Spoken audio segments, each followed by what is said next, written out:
Predstavljajte si, da so naši možgani knjiga z zgodbami, stranmi in poglavji, ki sestavljajo to, kar smo. Ko govorimo o demenci, govorimo o knjigi, kjer se strani brišejo, poglavja manjkajo ali se ponavljajo. Vsaka vrsta demence je drugačna zgodba. Danes jih boste spoznali. Lepo pozdravljeni v mojem novem videu in dobrodošli, sedaj lahko rečem, na našem kanalu Spomnim se. Danes bom govorila o vrstah demence. Na predavanjih ponavadi zastavim vprašanje, kaj to demenca sploh je. In tisti prvi, najbolj pogosti odgovor je: demenca je Alzheimerjeva bolezen. In tisti drugi najbolj pogosti odgovor je: demenca je težava s spominom. Sedaj pa želim, da si predstavljate eno veliko zeleno tablo, na katero napišite: demenca je Alzheimerjeva bolezen in težave s spominom. In sedaj to pobrišite za vse večne čase. In napišite: demenca je bolezen možganov, ki vpliva na spomin, razmišljanje in vedenje. Tako. Danes vam želim povedati, da demenca ni samo pozabljanje. Je veliko več. Demenca je krovni izraz za različne bolezni možganov, pri katerih prihaja do upada spomina, mišljenja in drugih sposobnosti. Vsaka vrsta demence je povezana z okvaro določenega dela možganov. Simptomi so odvisni od tega, kateri predeli so prizadeti. Vse vrste demence so kronične, napredujoče in neozdravljive. Sčasoma vplivajo tudi na osnovne telesne funkcije, kot so gibanje, prehranjevanje in govor, ter vodijo v končno fazo bolezni. Danes mi družbo dela moja najljubša knjiga in to je knjiga Mali princ. Zakaj knjiga? Ker vam želim na enostaven način prikazati, kaj se pri različnih vrstah demence dogaja. Pri Alzheimerjevi demenci odpremo knjigo, preberemo eno stran in ko gremo na naslednjo stran, že pozabimo, kaj smo prebrali na prejšnji strani. Se pravi, novo nastali spomin se ne shrani. Velikokrat me vprašate, ali je to sploh možno, da oseba se ne spomni, kaj je zjutraj zajtrkovala, a spomni se, kaj je bilo recimo leta 1936. Ja, to je Alzheimerjeva demenca. Alzheimerjeva demenca nastane zaradi odmiranja živčnih celic in povezav v delu možganov, ki je odgovoren za spomin in učenje. Temu delu rečemo hipokampus.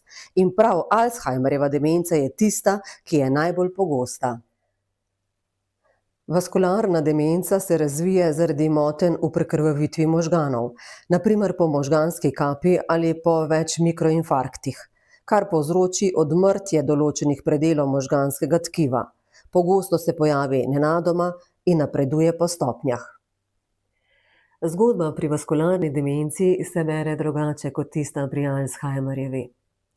Tukaj so strani natrgane.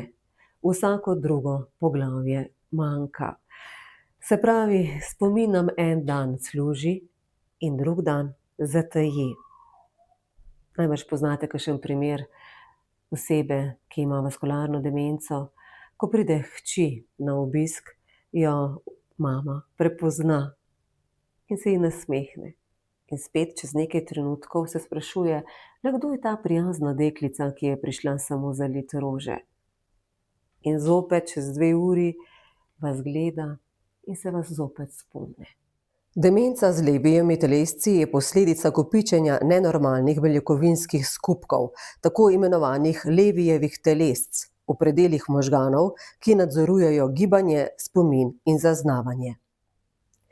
Knjiga Demenca z Levijevimi telesci se bere zopet drugače.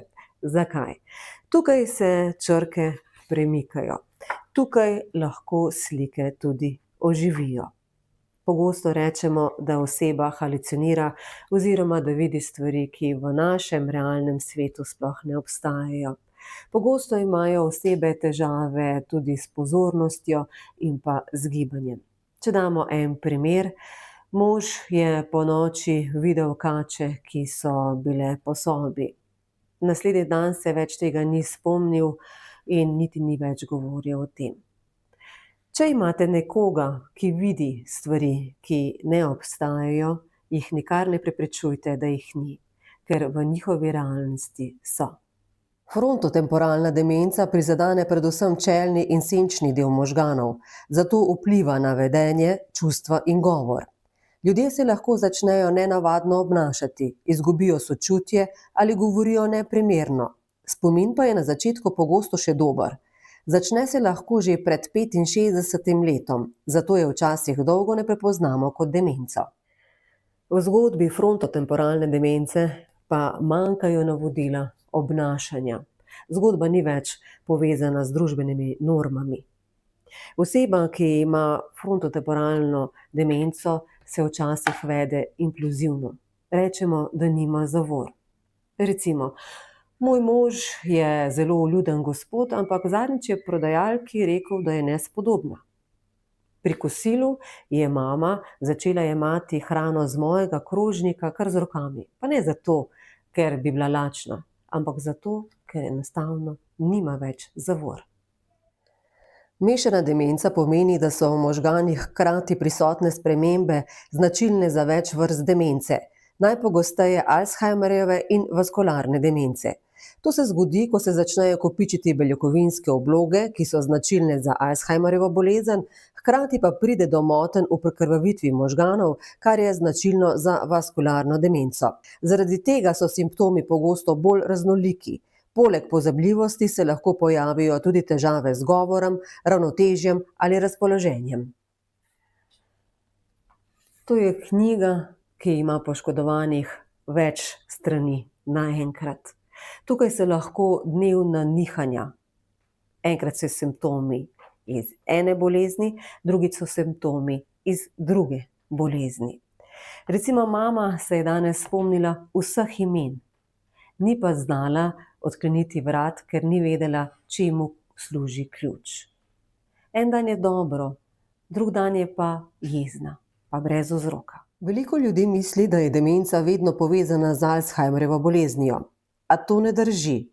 Včasih nastane tudi zaradi Parkinsonove bolezni, HIV-a, možganskega tumorja, poškodbe glave ali dolgotrajne odvisnosti od alkohola.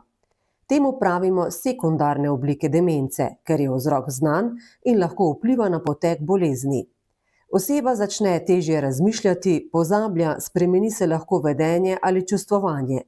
Če pravočasno odkrijemo vzrok, se stanje včasih lahko ustavi ali celo izboljša. Pri tej demenci beremo 3 knjige hkrati. Predstavljajte si, da poglavje iz prve knjige kar naenkrat preskoči v drugo knjigo in da poglavje v tretji knjigi ostane popolnoma zatemnjeno. Pri tej demenci pride do težav pri mišljenju, pri čustvovanju, pri gibanju in pa spominu. En tak primer je, brat, ki ima Parkinsonovo bolezen, pozablja, kaj mu govorim, in hkrati on sam zaradi te demence govori zelo počasi. Naj vam današnja prispodoba s knjigo pomaga, da boste svojega bližnjega gledali skozi tisto, kar je, in ne skozi tisto, kar nima več. Saj veste, to je njegova zgodba. In vsi potrebujejo ob sebi le nežnega bralca. In tako, kot je zapisano v Malem princu, bistvo je očem nevidno.